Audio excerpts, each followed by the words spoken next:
Good afternoon, class. I'm just going to give you a little overview of your lessons for week 2. We'll start, as we do every week, and as you should be starting every week, on the course home area. And if you have a look at the course home on the far left, it's got the dates and tells you what assignments are going to be due and when they're going to be due. So if you kind of have a look at your calendar, it will help you see, keep track of what events you should be aware of.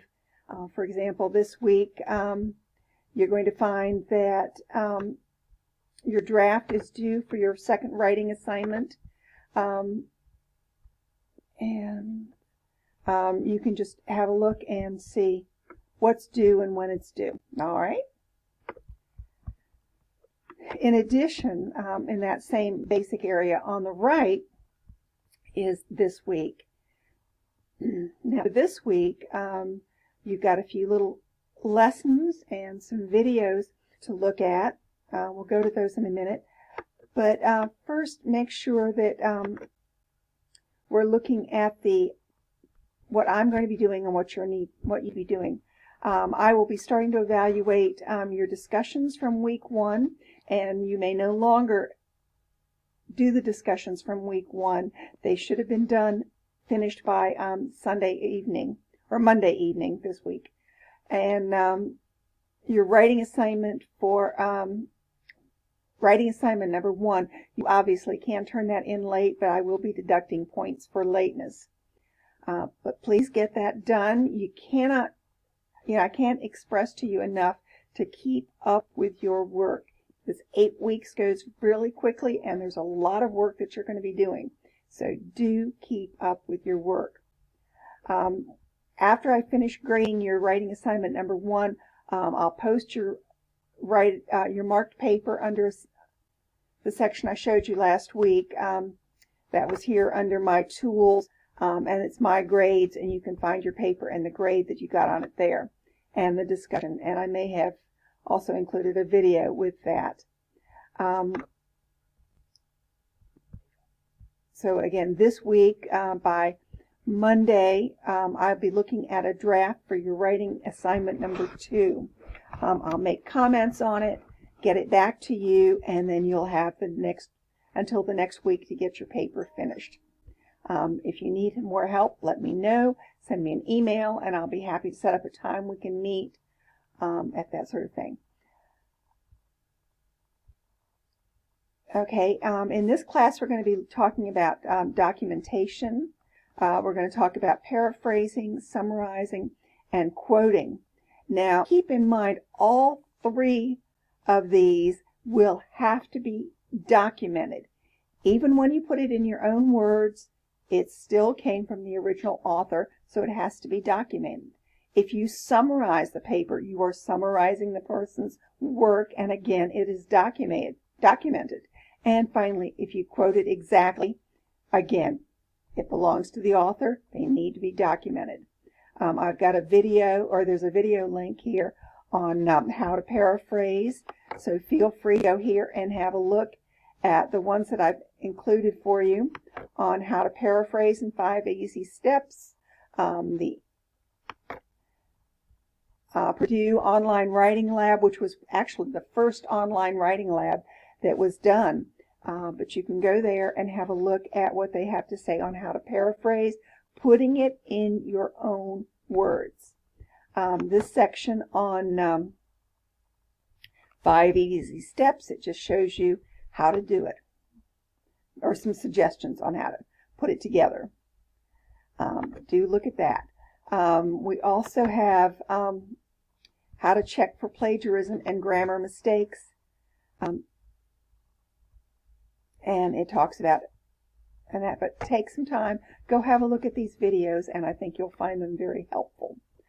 In addition, I also put a link to my Weebly page, or last week I had a link to my Weebly page, and you can go in here and look at some of the things that we're talking about. Clauses, simple sentences, compound sentences, complex sentences, and compound complex. and then there is detailed information on how to punctuate each of these. I also have a link here. This is my YouTube page, and if you look, this is an overview on clauses that I did in Weebly. In addition, you can go there. There's one here that you want to look at, the Business APA paper. It's just a quick little overview of how to put your paper together and how to document it using Microsoft Word. So please consider looking at those. But please also note, it does tell me how many views that there are of each paper. And I'm going to select. And that will tell me whether or not you all are actually going in and looking at this. So when I went back and looked at what I did for last week, I think only 10 of you? Only 7 people out of 21 went in and looked at the lesson that I put together. I do these for your benefit, so please take the time and watch them.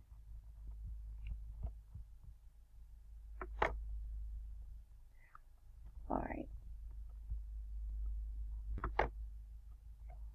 So as I say, take your time, go through this.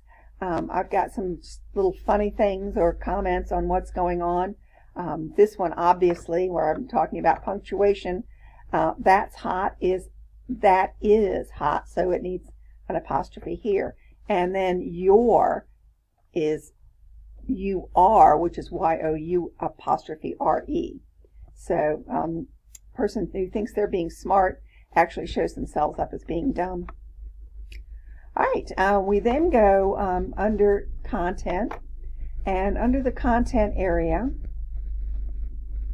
we will go have a look at week 2.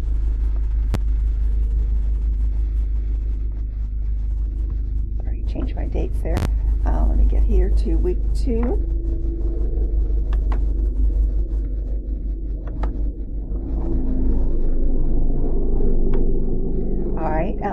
In week 1, we looked at problems in your workplace, and hopefully some of those problems in your workplace, and then this week, the research that you're going to do will help you get your final topic set up for your final paper. We're going to work on library research skills, and we're going to also talk about moving on to APA 7. We had been using APA 6, but starting in the fall of 2020, we have moved on to APA version 7. And so there are a couple of videos that show you how 7 is different from 6. Week 2, we'll also talk a little bit about academic integrity. This is one of those things in school, if you plagiarize, you can get an F on a paper. In the workplace, if you plagiarize, your company can end up being sued. So, you're not just getting yourself in trouble, you can be getting your company in trouble. So you have got to be very careful to document and make sure that you give credit where it is due. At the end of this week, you will be able to apply principles of academic integrity. You will know 6 basic qualities of effective business writing. You will recognize the rhetorical concepts of logos, ethos, and pathos. You will research credible and relevant scholarly and trade journals through UMGC. Now again, make sure that you always recognize when we're looking at this research, we'll say scholarly or trade journals. These trade journals and scholarly papers have been, someone writes it, but then 2 or 3 other people will go in and look at it and confirm that it is correct. So that's why we suggest using these and not using Time Magazine. All right, so you can have a look, be aware. This is an excellent little video on what's new under 7th edition.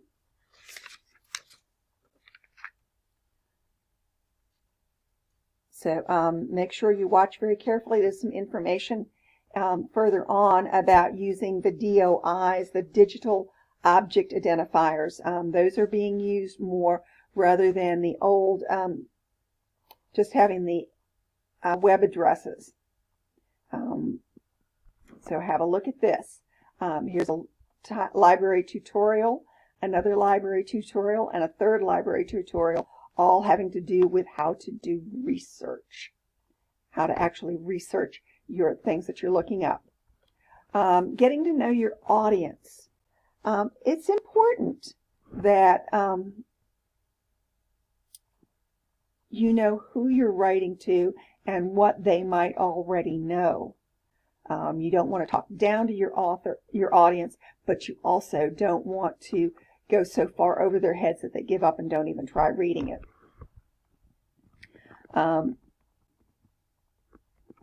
We're going to talk a little bit about, or there's an essay in here on what is good writing. And good writing is writing that people can understand. So make sure that you stay very aware of that. Oh, and I just remembered, I had a note to myself here. In one of the tutorials, it talks about they've changed putting the authors' names. When you've got more than one author, you don't put them in alphabetical order. They are always in the order that they are in the text. That being the most important person's name is always going to come first. So don't try to put them in alphabetical order, but rather by the order that they are in the writing. All right, here's a message from Jeff Bezos to Amazon shareholders. That's going to come back and be in your discussion for week 2. There are sample papers to read. This is your synthesis essay. Now, just a reminder, even though they are not recommending them here, I still recommend that you make sure you put your name or the title of your paper up here in the heading, and then include page numbers. All right, so it shows you the paper. It also walks you through making sure that you put titles in, how the sizing and such. There are going to be sections that you're going to note in your paper. So make sure you're being very clear on this. I wanted to mention the fact this is a synthesis paper. Now what this means is not that you're going to take author A and tell me everything that author A believed in, and then author B and what they believe in, but instead what do author A and author B agree on, or what do author A and B disagree on. Synthesis, putting that information together. So you're not going to just have one paragraph per author, but instead there may be 3 or 4 authors included in one section. When you write your paper, you're going to have your thesis statement. And your thesis statement is your topic. What is it that you're planning on talking about? And then it may also include, in this paper, we're going to emphasize point A, B, and C. And then in your paper, you will talk about A, and then B, and then C. Put them in the same sequence that you put them in the thesis statement.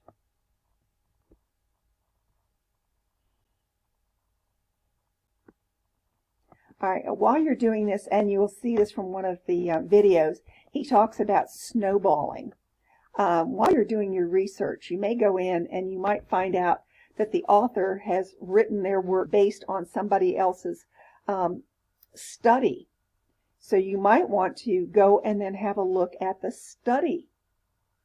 You might also find when you're in the study, or in the article, they have used somebody else's information. Go back and look up that information, and you may find that that may be more helpful to you than the original source that you went to. And you'll see these. And then down at the bottom,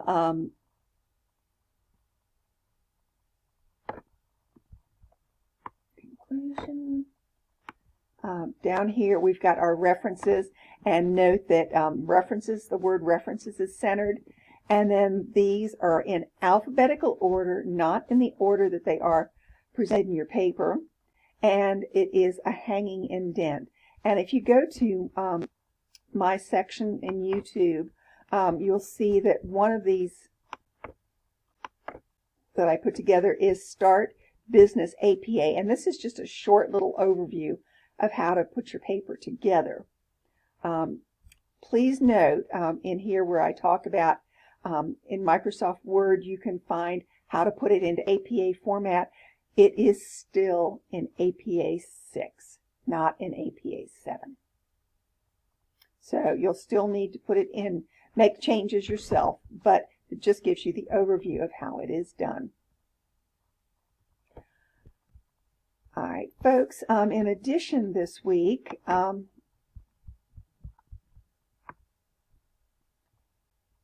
there's a video on how to put your paper together. Here are your discussion topics for this week. One having to do with the exercises, and the other one having to do with that Amazon paper. And as I said, by Monday night, please get your first draft to me. All right, folks, I hope you'll have